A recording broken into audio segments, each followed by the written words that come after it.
What's up, guys? Mad Fragger back again with another video for you.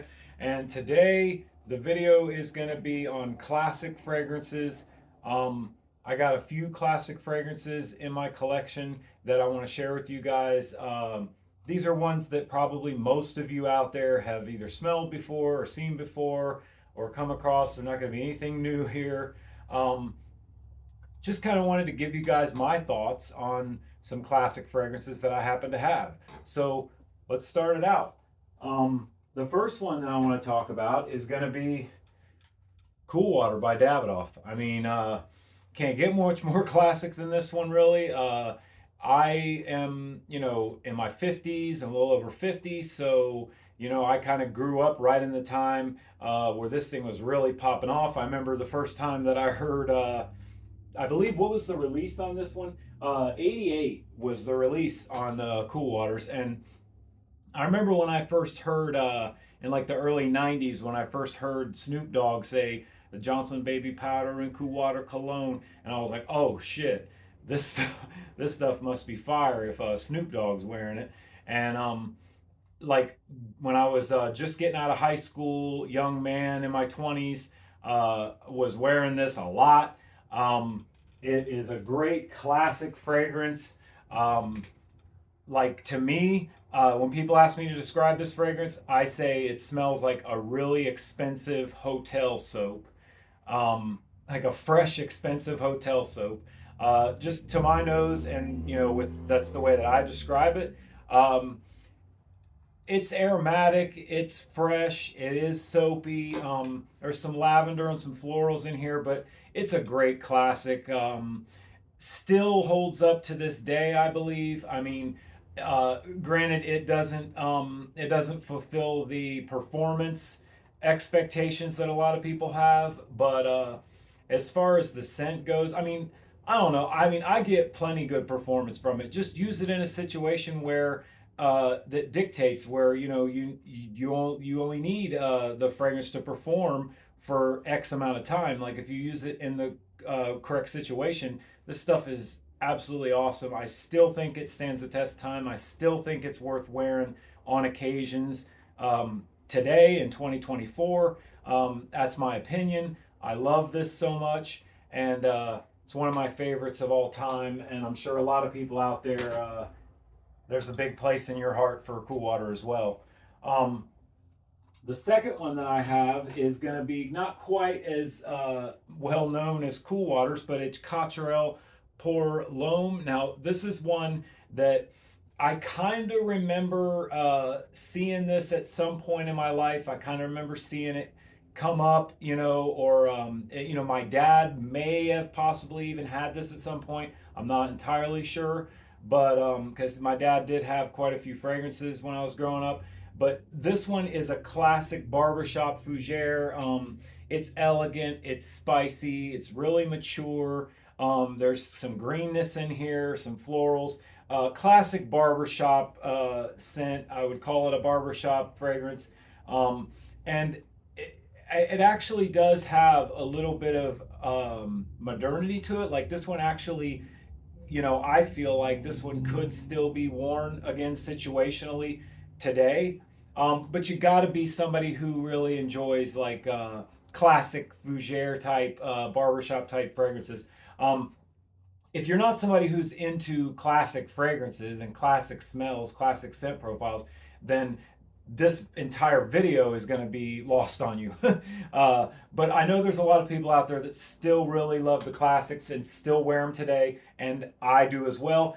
I admit I've only been made aware of this rather recently, as far as the smell of this goes, but I do like it a lot. I am a big fan of classic fragrances, and I like this one quite a bit. If you guys like a fragrance, a classic woody kind of spicy fougere aromatic fragrance like this is one you might want to try out. Cotterelle Pour L'Homme.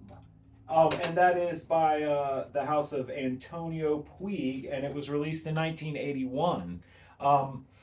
I don't do any editing at all for my videos, guys. I just push record and then just let my mouth run, which it does to a great degree most of the time. And I do use notes. I mean, I don't that. I hope that doesn't make me look unprofessional. I guess you could say. I hope that doesn't look unprofessional. But I do refer to some talking points as I go through review. So just wanted to kind of get that out there. I guess maybe I feel a little self-conscious about it sometimes when I'm sitting here looking at my notes, but I'm trying to tell you guys about a fragrance in the best way that I can, and the notes really help me do that. Again, no editing at all on these. So the next one I want to talk about is called Quorum, and this one is also 81, released in 81, and this one is a strong masculine aromatic, again, classic kind of aromatic scent. It's very deep and rich and dark. There is some smooth sandalwood in here. Like, this is one of those fragrances that it's a classic kind of barbershop fragrance, but it's got a darkness to it, a deepness to it that if you like fragrances, if you already are somebody who enjoys classic kind of barbershop style fragrances, and you like a fragrance that's a little kind of deep and broody, then this one would be perfect for you. It's a great fragrance. I was made aware of this only recently. I picked this up at my local rack store maybe about 6 months ago. Been wearing it on and off. It does have pretty decent performance. Not too bad, 6-7 hours, and I think it's a great classic fragrance that I still enjoy wearing in 2024. So there you go, Quorum EDT. Next one. And this is one that everybody's going to recognize pretty easily. This is Abercrombie and Fitch Fierce. Now, I don't have a full bottle of this fragrance. I have this bottle that I pretty much just keep out for decorative purposes, nostalgic purposes. There's a little bit in there, enough for maybe a couple sprays.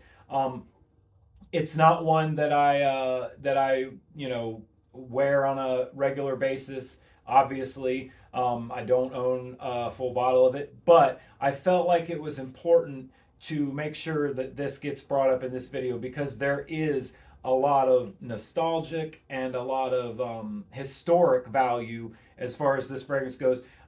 There is a special on Netflix called White Hot, the rise and fall of Abercrombie and Fitch.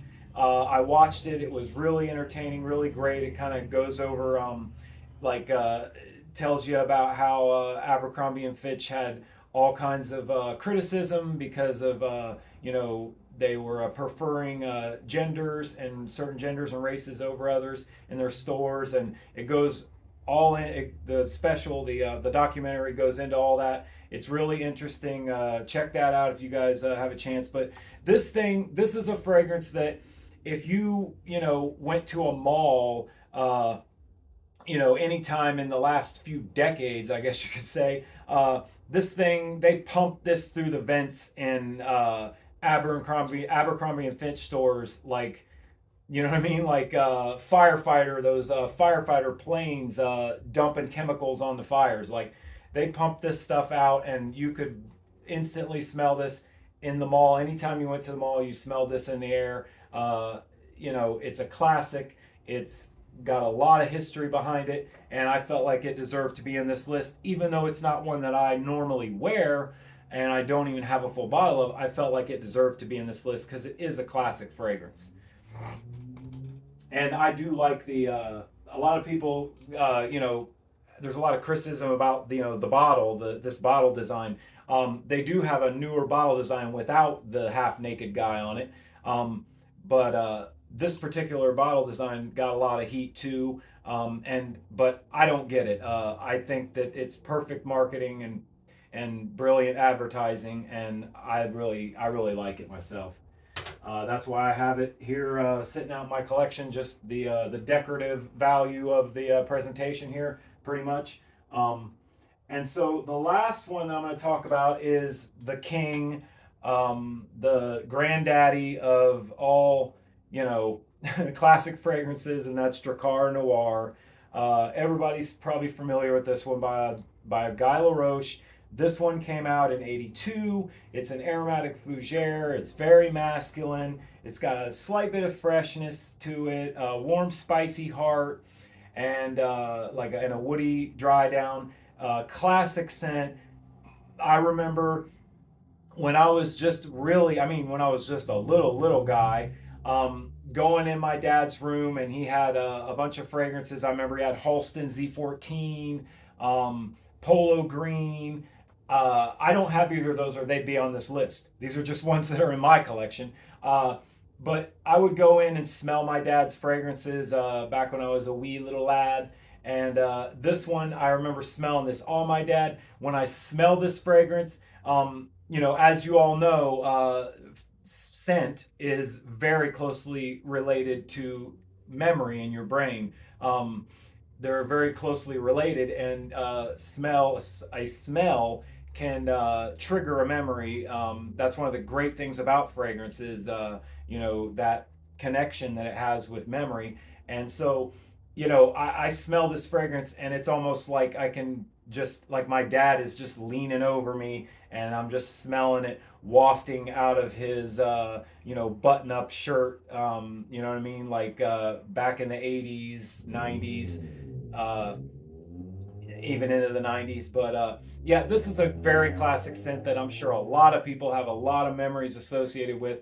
And I admit that I don't wear this fragrance very often, but really it's just, I like to spray this for nostalgic purposes. Actually, once in a great while, I'll even, when I'm feeling, in the mood, I'll spray this on to go to bed even. Just, you know what I mean? Just, again, just because it brings back such great memories. And I know that there's got to be a lot of you guys out there that have very fond, heartwarming memories associated with this fragrance as well. And it's a great fragrance. There's nothing else to say except this is a classic, and I feel like it's one of the most popular and notable and wonderful classic fragrances from this time period. Uh, Again, I don't have. There's other great classic fragrances that could be in this list. I don't have Polo Green. That's another one. Halston Z14.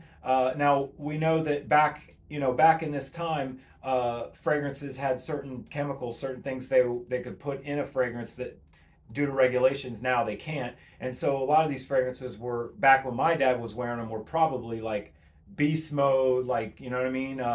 Like really, really great performing and great projecting fragrances. A lot of them, reformulations happened, and a lot of them aren't quite as kick-ass as they were when they first released, but they're still great fragrances. I love a classic fragrance. I love a good barbershop fougere. I can appreciate a fragrance like that. I hope that you guys do as well, and I hope you enjoyed watching me talk about the ones that I have in my collection. So thanks for joining me today. I'm the Mad Fragger. I'll see you next time.